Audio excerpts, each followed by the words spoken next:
అందరికీ నమస్కారం. భగవద్గీత 5వ అధ్యాయం కర్మ సన్యాస యోగంలో 8-9 శ్లోకాలు.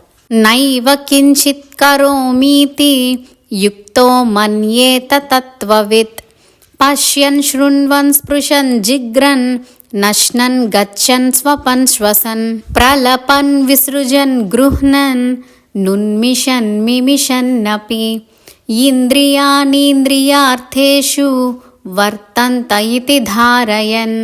ఆత్మజ్ఞానం తెలిసినవాడు, జ్ఞాని అయినవాడు తాను ఈ ప్రపంచంలో ఏం చేస్తున్నా, అంటే దేన్నైనా చూసినా, విన్నా, తాకినా, వాసన చూచినా, కాళ్లతో నడిచినా, నిద్రించినా, ఊపిరి పీల్చినా, ఇంకా ఇంద్రియములతో ఏ పని చేస్తున్నా ఆ పనులన్నీ ఇంద్రియములు చేస్తున్నాయి, నేను కాదు, నేను ఏ పని చేయడం లేదు. నాలో ఉన్న ఇంద్రియములు వాటికి కావాల్సిన విషయములతో ప్రవర్తిస్తున్నాయి, వాటి ప్రవర్తనతో నాకు ఎటువంటి సంబంధం లేదు అనే భావనతో ఉంటాడు.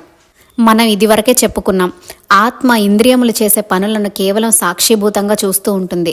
తనకు తానుగా ఏ పని చేయమని ప్రేరేపించదు. ఏ పనైనా చేసే స్వేచ్ఛను జీవుడికిచ్చింది. కాబట్టి ఏ పనికి ఆత్మకర్త కాదు. జీవుడు తాను ఎవరో మర్చిపోయి, తాను ఈ లోకానికి ఎందుకు వచ్చాడో మర్చిపోయి, దేహమే నేను అనుకుంటూ ప్రాపంచిక విషయములలో విషయ వాంఛలకు దాసుడై తన ఇష్టం వచ్చిన పనులు చేస్తున్నాడు, బంధనములను కొని తెచ్చుకుంటున్నాడు. అదే ఆత్మతత్వం తెలుసుకున్నవాడు ఈ శరీరం వేరు, నేను వేరు, నేను ఆత్మస్వరూపుణ్ణి అని అనుకుంటాడు. మనస్సు, ఇంద్రియములు మాత్రమే బాహ్య ప్రపంచంలో తిరుగుతున్నాయి, వాటికి నాకు సంబంధం లేదు. ఇంద్రియముల వలన, విషయ వాంఛల వలన కలిగే సుఖదుఖములకు లోను కాడు. ఆత్మానందాన్ని అనుభవిస్తూ నిత్యం సంతోషంగా ఉంటాడు.